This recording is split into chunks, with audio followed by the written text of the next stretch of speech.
on the virtual couch for Unlearning Book Club by, as you can already tell, the amazing experience designer, leadership coach, cultural strategist, and DJ, Jyoti Jani. And she is helping leaders around the world tune culture for trust, creativity, and human connection. I'm your host, Lindsay T.H. Jackson. Let's delve in to this amazing book that we're going to be talking about today. So, Let's. Jyoti, tell us a bit about this book, Creating Culture, Empowered Leadership for Systems Change. Where were you mentally when you were writing this book? Spiritually, emotionally? What was coming up for you? Yeah. So I'm a social scientist. I didn't start out that way. I started out as an engineer, flight test engineer, and over the years became a social scientist through my work Oh, in a Fortune 50 aerospace company that many people know. And over the years in my work, doing culture work, leading change inside of this like massive multinational corporation, I realized that um, human emotion, culture, and communication are the real barriers, the real opportunities in our workplaces, not technical problems. And so that has been kind of my journey and my focus. And so I left. I left my corporate job in 2018 to work, branch out on my own, start my own consultancy and facilitation practice rooted in the concept of play. And for 2 years, I kind of was brand new in this world of entrepreneurship and um, found it really challenging. You know, after leaving a job where I had a title, a lot of respect, a really deep network inside of this corporation, to then leave and be outside on my own without mm, a support system, without a title, without a track record. I found myself struggling to communicate my stories, my expertise, the theories and concepts that shape and influence my work. And I wanted to get practiced at kind of talking about what I do, how I do it, why I do it, and what I have done in my past.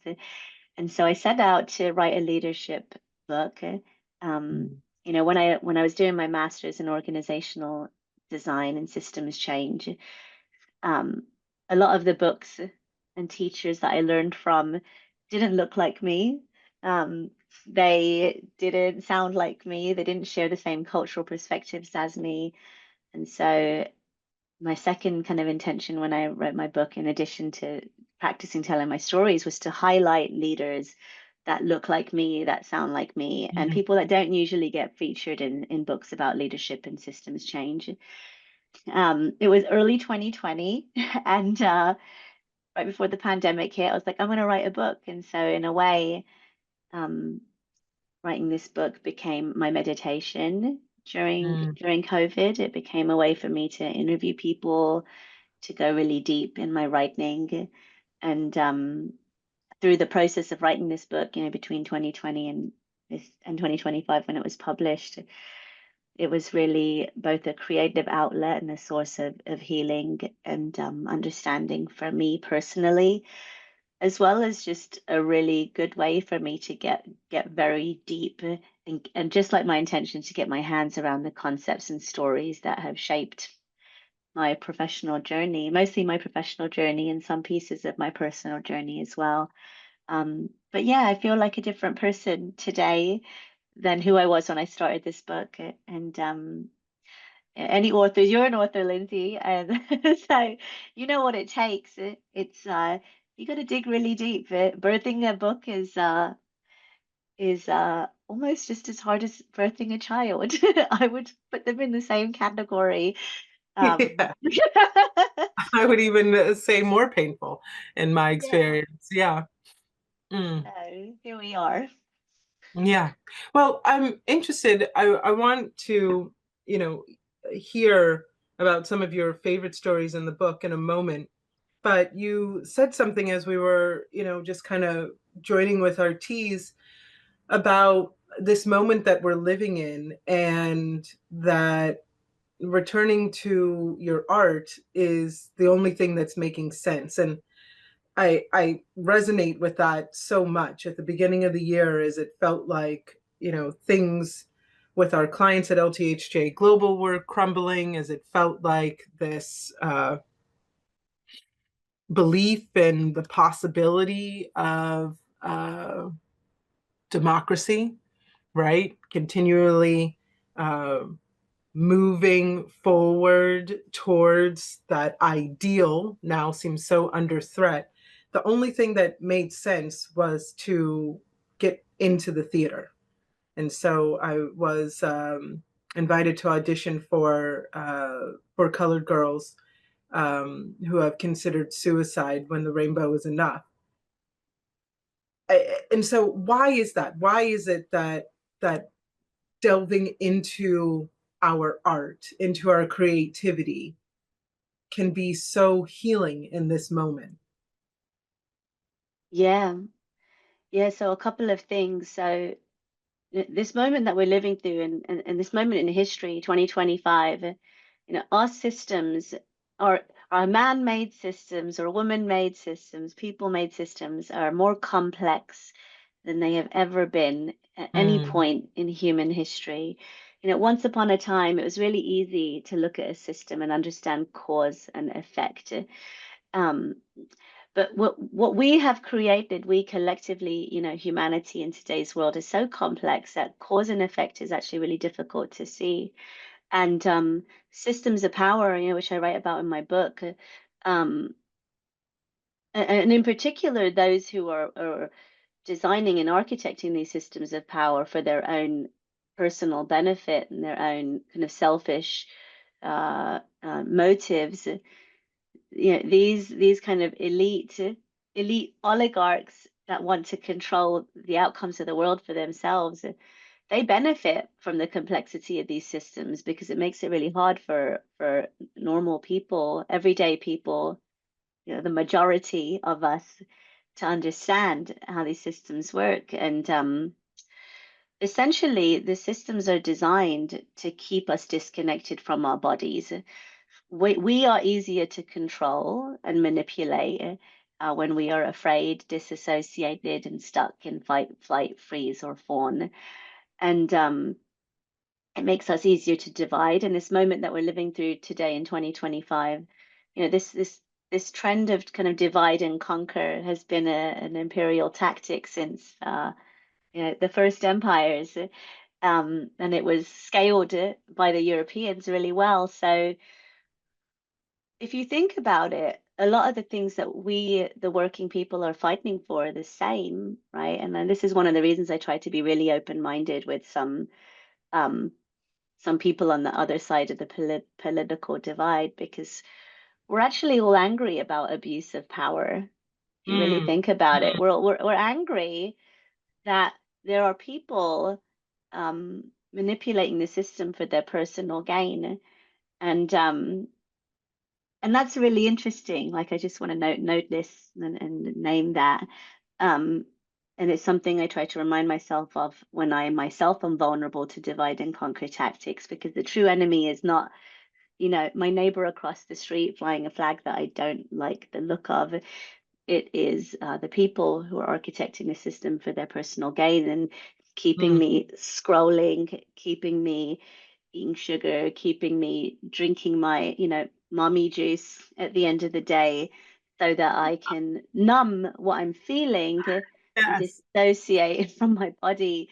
Like, that is, those are all things keeping me disconnected. And so art, so why art in this moment?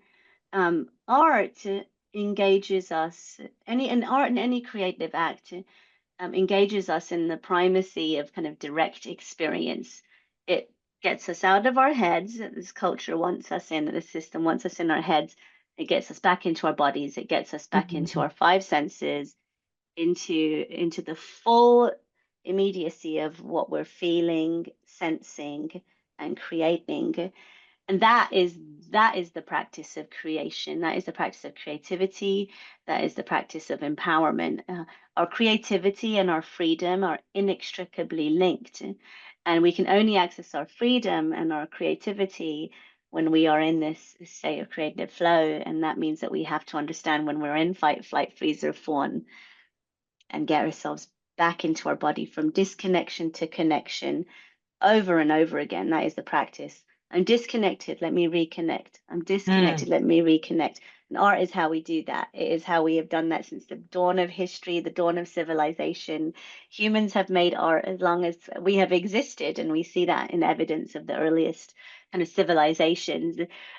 We made art, we told stories before we did anything else. It's what makes us human. So that is the technology. It's that is the technology we need to be engaging with. And so yeah, I think that art is not just a frivolous kind of thing that we do on the side or in the evenings to recover from our life.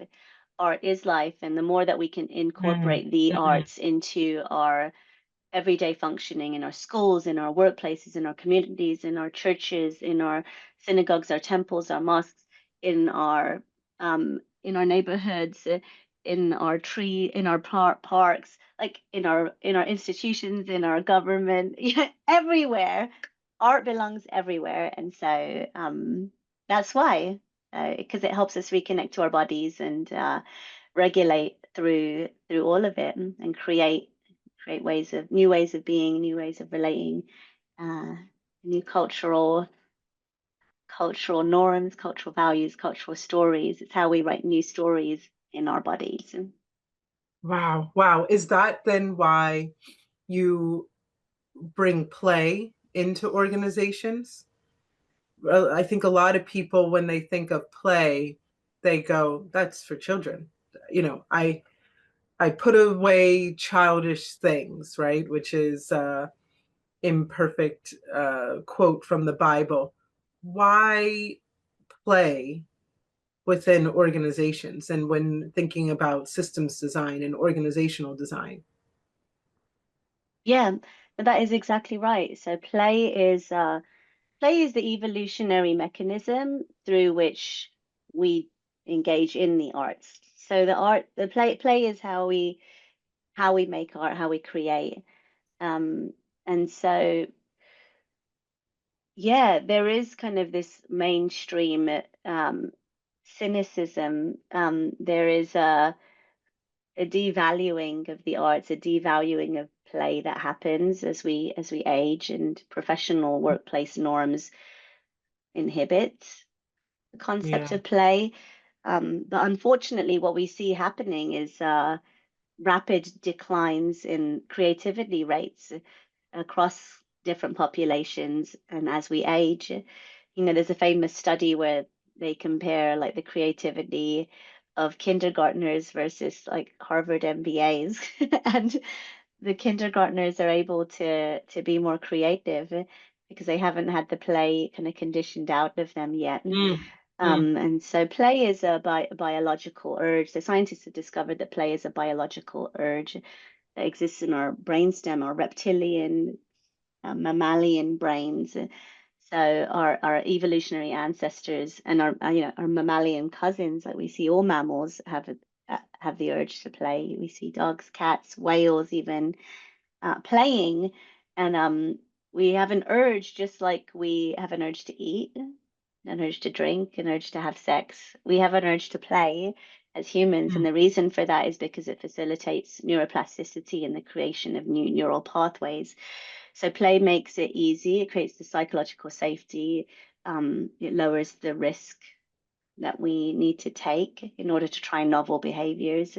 And so play is actually a really valuable way for us to try new things together in groups. And for anybody that's navigated a stiff corporate environment, you know how hard it is to try new things, how much judgment and normalization of kind of the status quo exists in those environments. So play makes it easy. And one of the reasons, that's like the main reason I play, but um, yeah, we actually need to play, and play is the how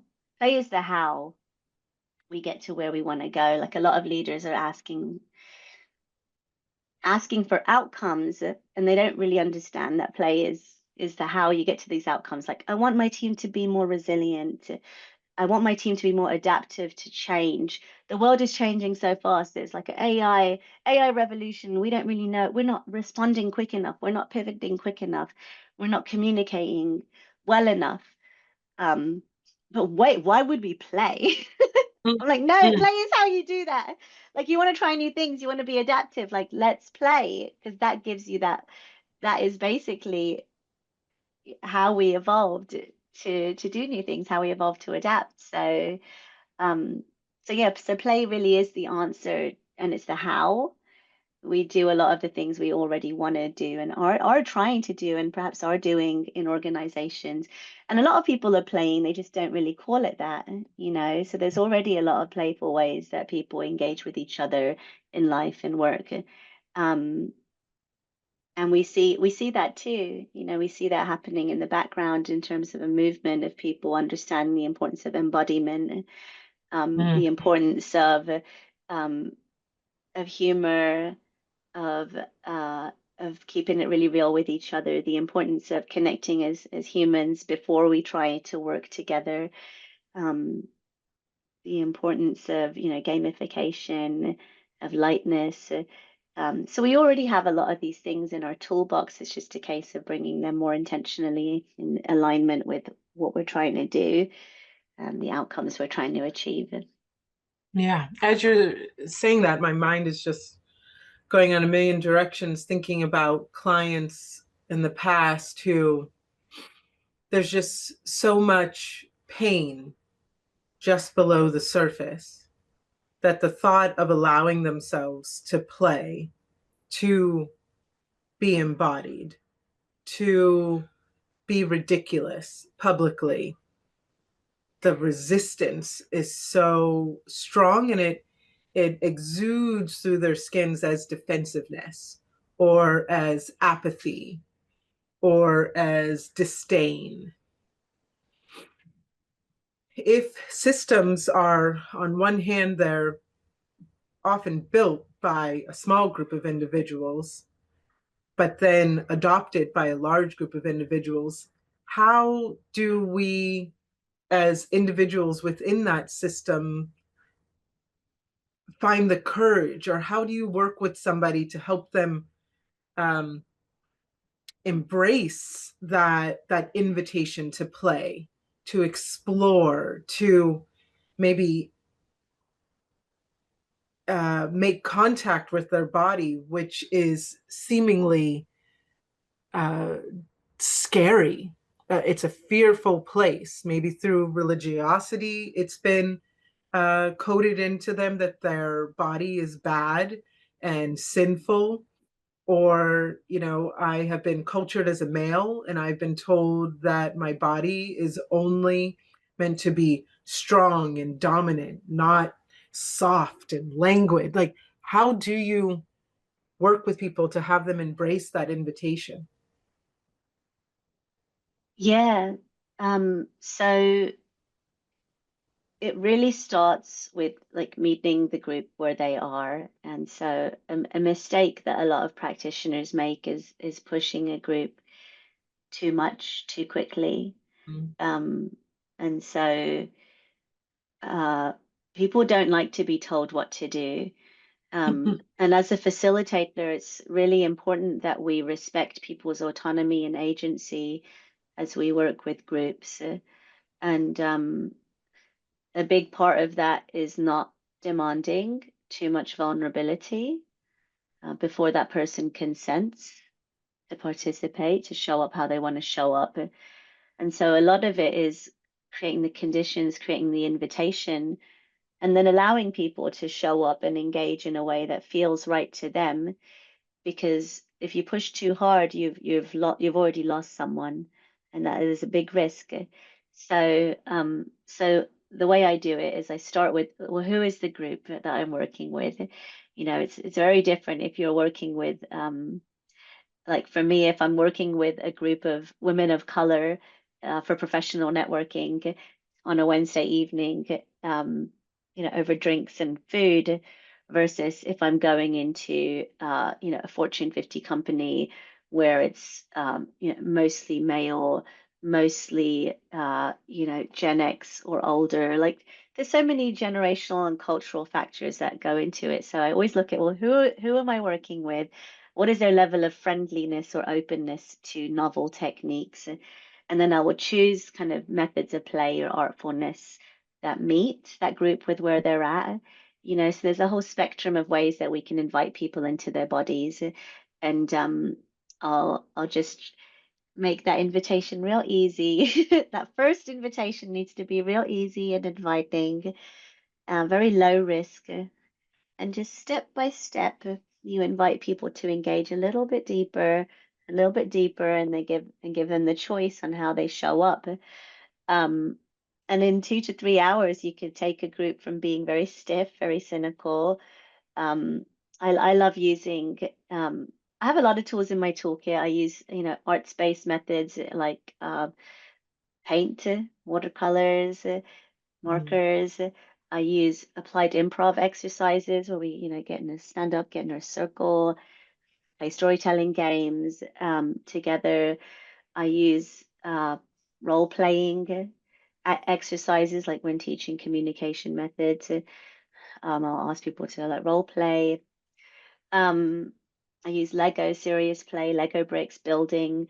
But no matter what medium I'm using with a group, the opening invitation is always really easy and real expansive. We don't want to go into the hard stuff straight away. Like playing is really an invitation to be motivated by joy and pleasure rather than fear and shame.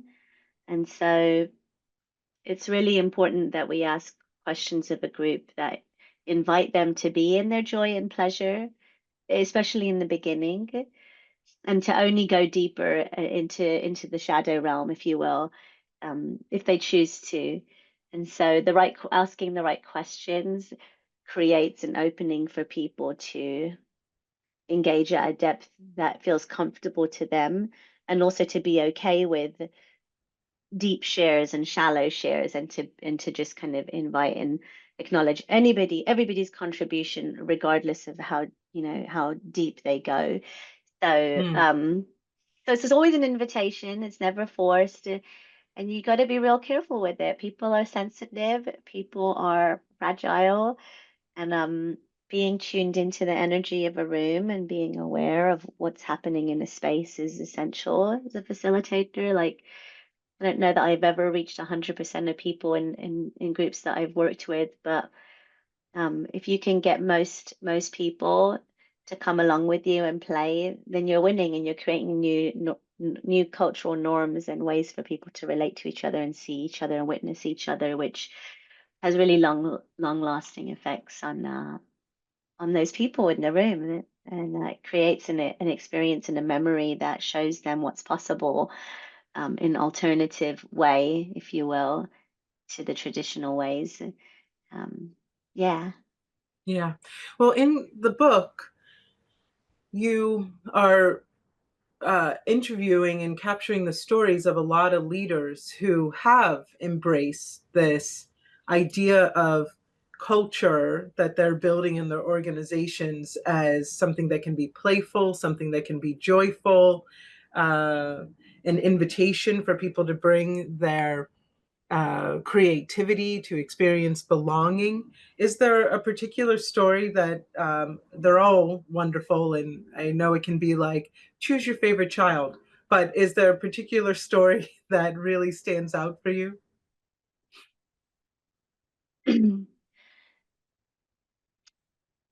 The one that comes to mind is my friend Don Kennedy.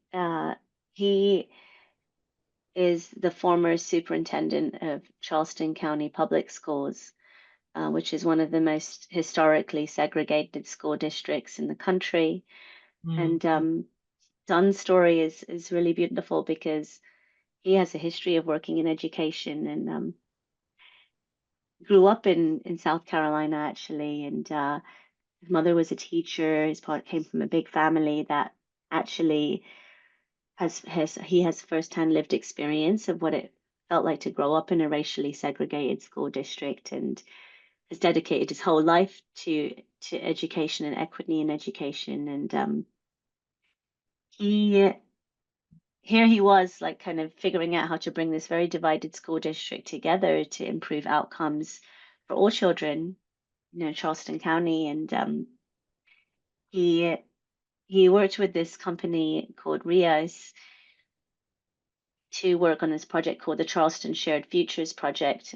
And so he invited stakeholders from across the community to come together and co-create a series of future scenarios that represented the future of education that they were trying to build. And he tells the story of inviting just people from across the community, and the kind of archetypal divide. Like, there was a guy in a MAGA hat, the red MAGA hat, and then a black poet artist in his, like, Malcolm X hat, like literally wearing their values like on their heads.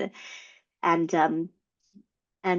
people were very, like, emotionally charged and stiff when Mm, they joined this process, this initiative. But the way that they engage people through this with the help of this company Rios was using Lego Serious Play as a medium to build out future models of actually four different future scenarios. And they explored a whole, like, spectrum of different futures that they could head down. Like, one was like a technology driven future. One was one where they were all able to kind of work together. They called it like braiding sweetgrass.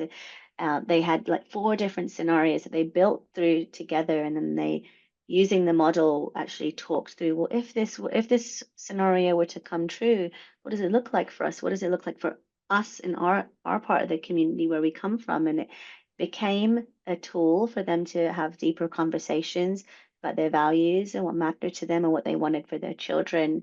And were able to actually listen, like, just stop and listen to each other, which is so, why is it revolutionary? But it is actually, listening to people that we disagree with is revolutionary.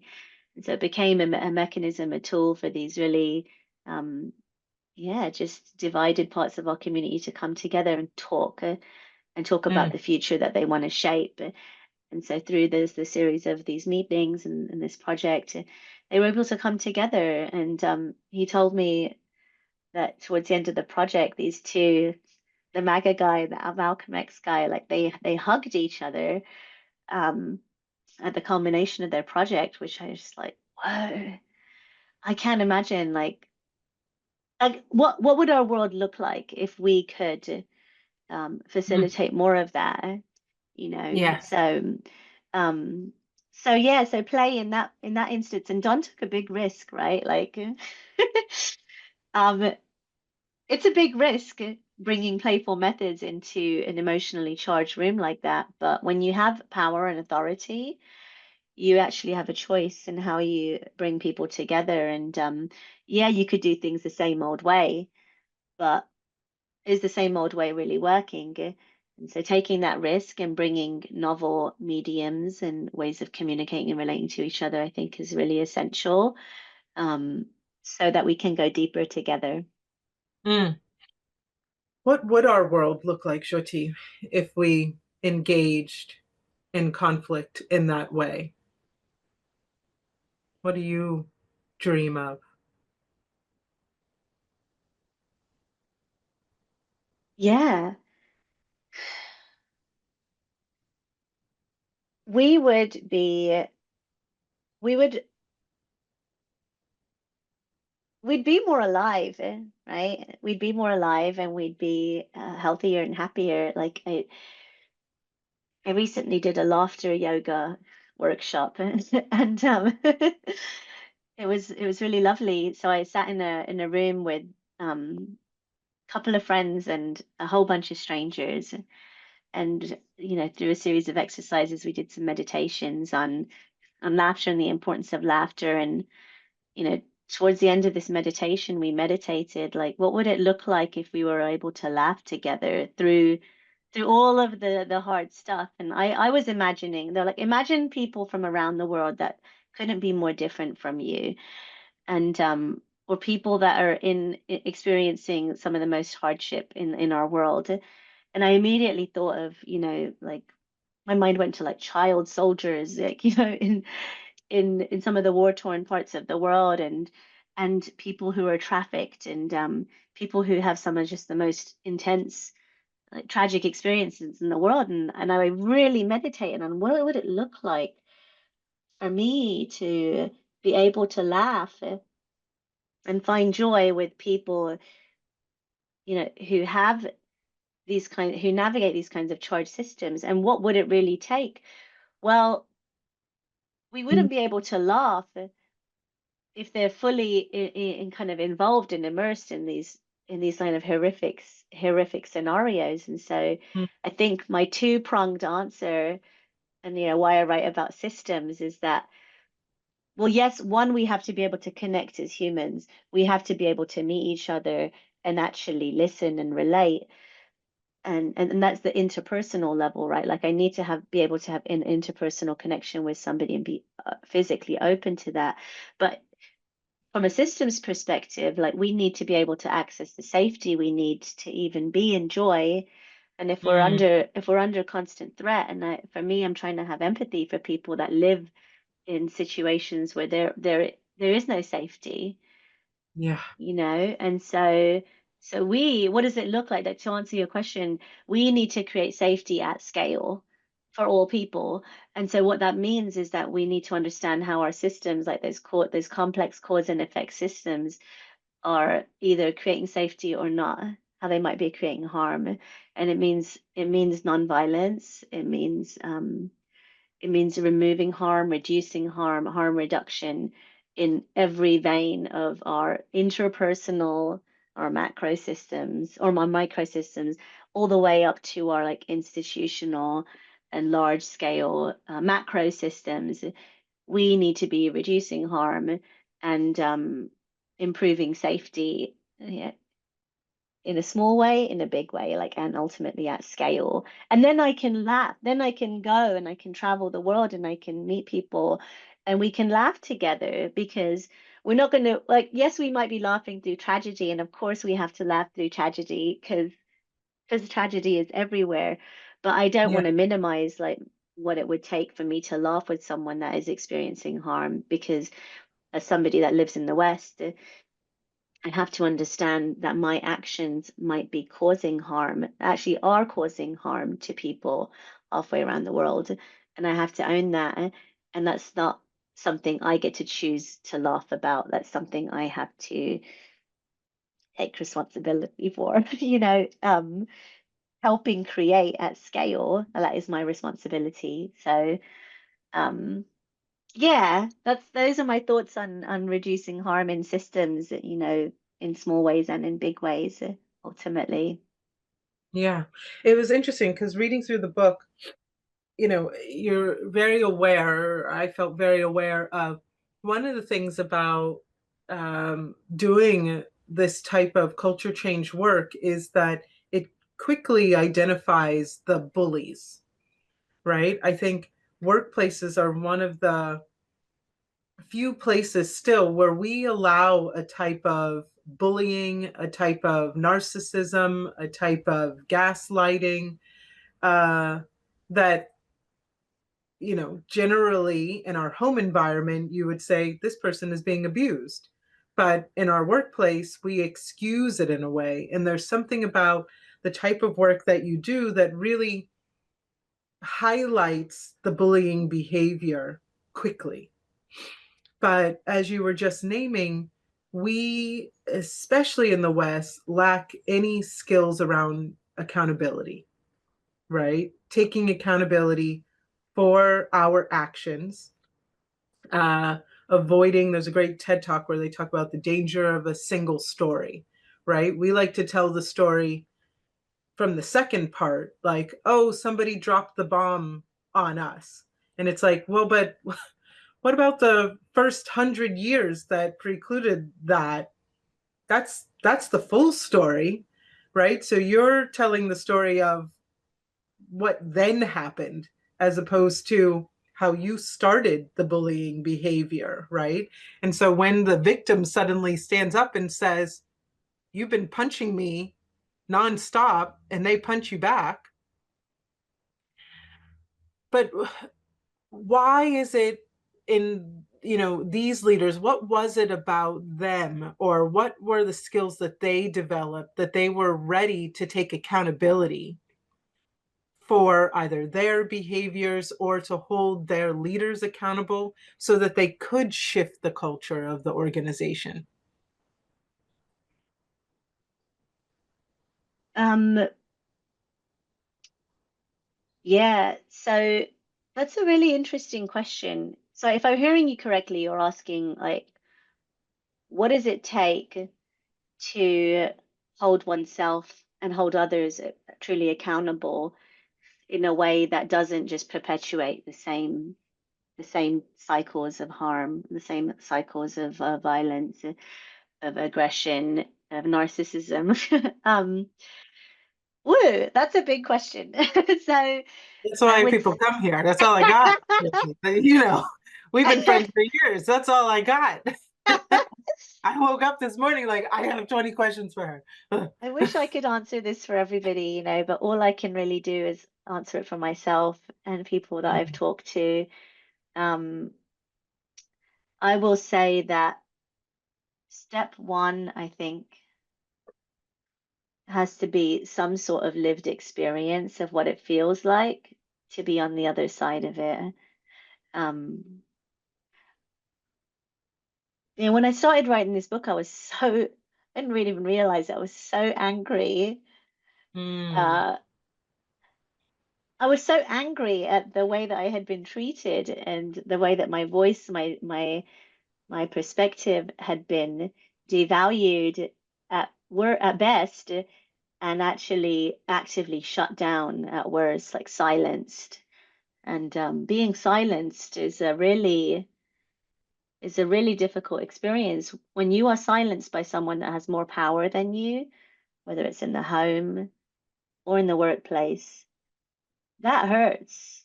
mm, When somebody hurts you that has more power than you, that is that is rage inducing, right? Like that there's a lot I felt so angry at how could they? And the process of writing this book, I really had to, the reason it took me 5 years is because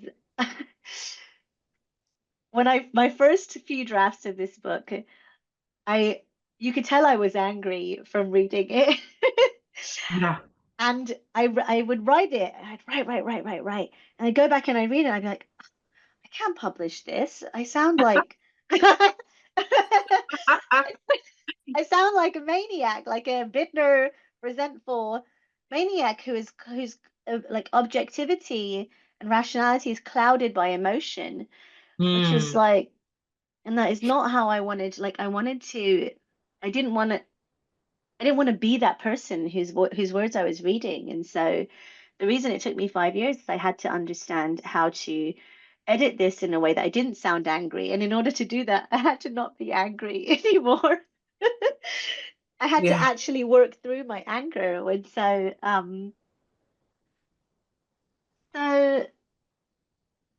when we are hurt, that lives in us, that lives in our bodies, it lives in our nervous systems. And in a way that energy gets stored and we need to process it, we need to compost it, we need to work through it so that it's not in us.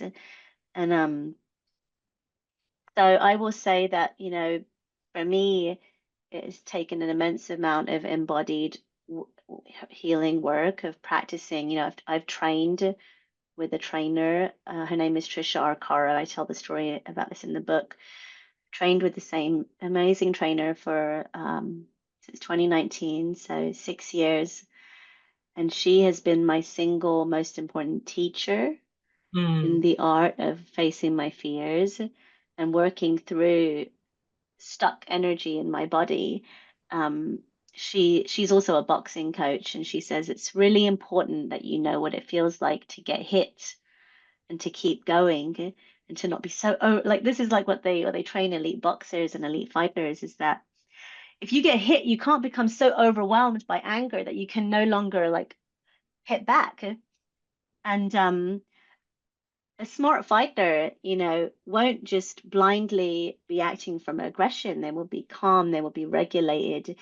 And I think that this process of understanding how to fight well is really important, because um, if you're coming head to head with an aggressive person in the workplace, like the stories I tell in this book, right, of like somebody using, like puffing up, a man puffing up his chest and trying to shut me down or shut you down in the workplace, like you have a choice in that moment. Like, how will you respond to an aggressor? And there's plenty of aggressors out there. And the answer is not sit down and shut up. It's not.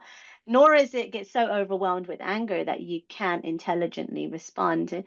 And so, yeah, the answer to your question, I think for me is that, like, one, work on your stress response, your fear response, like practice that with somebody, and do it as much as you can. For me, it was training, like any embodied practice, I think will help you, but we have to be consistently taking ourselves to places of deep discomfort and Mm. bringing ourselves back again and again and again, and practicing that like as much as we can. And so what I was learning with Trisha, in her boxing gym on First Hill, I would then come home and practice with my partner, because now I'm like, okay, I went to this hard place today with my trainer, now let me go to a hard place with my partner at home, and I'm going to have this conversation I've been wanting to have for like months, that I've been too scared to have. Like, now I'm going to go there, see what happens. And